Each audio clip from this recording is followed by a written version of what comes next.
Kaixo, ongi etorria. Funtzioekin hasi aurretik jakin behar dugu zer diren eta zertarako erabiltzen diren koordenatu kartesianak.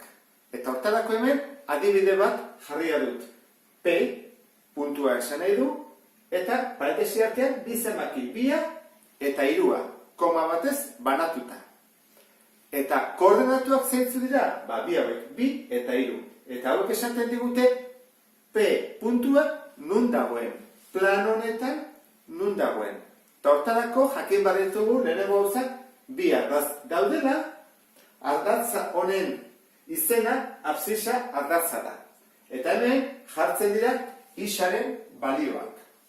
Edo balio askeak. Adibidez, esaten badigute denbora, hemen jarriko nuke denbora. Euroak baldin badira, jarriko dituzke menpekoak. Ze hauek menpekoak dira. Eta ordan horiek dira ordenatu ardatza. Ia. Eta bi ardatzak elkartzen diren ebakidura puntua hori da koordinatuen jatorria. O jarriko dugu. Hor dago O. Orduan, absisa ardatzan, isak daudela, jarri behar ditugu hemendik hasita. Eta hau, 0 izango da, jatorria. Hau, 0 baldin bada, hau izango ditzake 1, 2, 3, 4, 5. Jarri dezakegu, 2naka, 3naka, 4naka, nahi den bezala. Baina ezkerreta, jarri behar nuke baita ere, 2naka jarri badugu, 2naka. 3naka jarri badugu, 3naka. Nola, banaka joan gera, ezkerreta ere joango gera, banaka. Beraz, hau 0 baldin bada, hau da, -1, -2, -3, -4.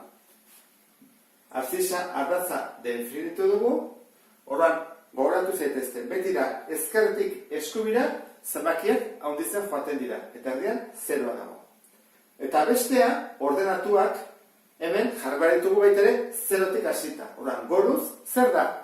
1, 2, 3. Ikusi duzuen bezala, hemen zenbakiak ardatzaren azpian jarri ditut. Eta hemen jarri behar dira ezkerretara, ez eskubitara. Orduan, jarriko dut hemen 1, 2, 3, 4. Infinito arte. Eta hau 0 baldin bada, beraka joango da, -1, -2, -3, -4, -5, eta bat, eta bat. Orduan, ikusi duztu bezala, hau da, isa ardatza, hau da, i ardatza. Eta, horrek, bai jarrezak egola P puntua. Lehenengoa, beti da, isa. Eta bigarrena, i. Isa aurkituko du hemen, eta i izango da bere altuera. Orduan, 2, 3 puntua nun egongo da. Bartu joan behar dugu. Isa, 2 dago lekura, beraz, onera, 2. Eta altura, 3. Honean iritsi behar dugu. Orduan, joango gora, positiboa dako, hemenik ere bai, eta hori izango izateke P puntua. Isa 2 eta i 3 elkartzen den ebakidura puntu hori izango da P puntua. Bestetik, esaten dugu plano hau 4 kuadrantetan banatuta dagoela. Hau izango izateke lehenengo kuadrantean, bigarrena, 3.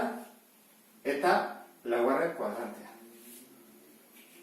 Lehenengo kuadrantean daudenak zentzu dira. Isa baldin badu positiboa eta i positiboa, biak positiboa baldin badira, hemen dago. Zer gertatzen da, isa negatiboa baldin badago, eta i positiboa, bigarren kuadrantean dagoela. Negatiboa da eta altura positiboa. Hemen daudenak zentzu dira, biak negatiboak direnak. Orda, negatiboa da isa eta negatiboa da i. Eta hemen zer gertatzen da? Hemen isa positiboa da. Eta altura, hemen daudenak, zerotik bera daude, negatiboak dira. Beraz, hau banatuta, guk puntu bat ikusten behar dugu, jakin dezakegu zer kuadrantetan dagoen.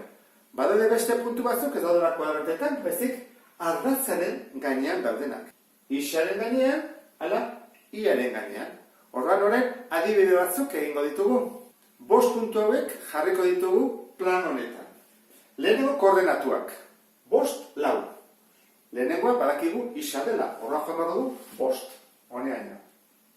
Eta 4. altura lau.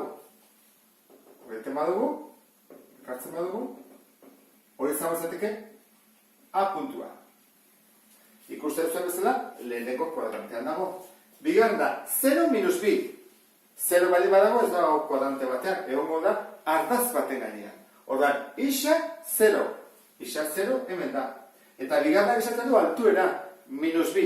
Horra joan bat du hemen, 0tik beraka bat, B. Hor egongo da B puntua. C puntua, biak minus dira, beraz hemen dago.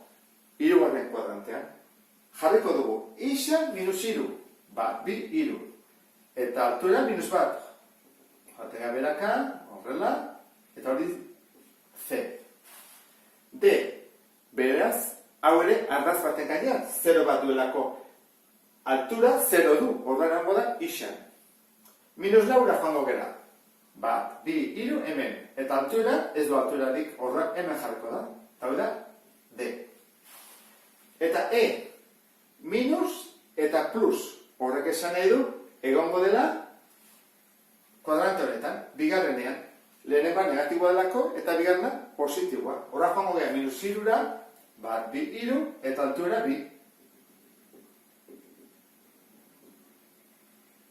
Eta jarriko dugu, hemen, E. Eta sarrera honekin funtzioak aztertzen has gaitezke. Beste bat arte,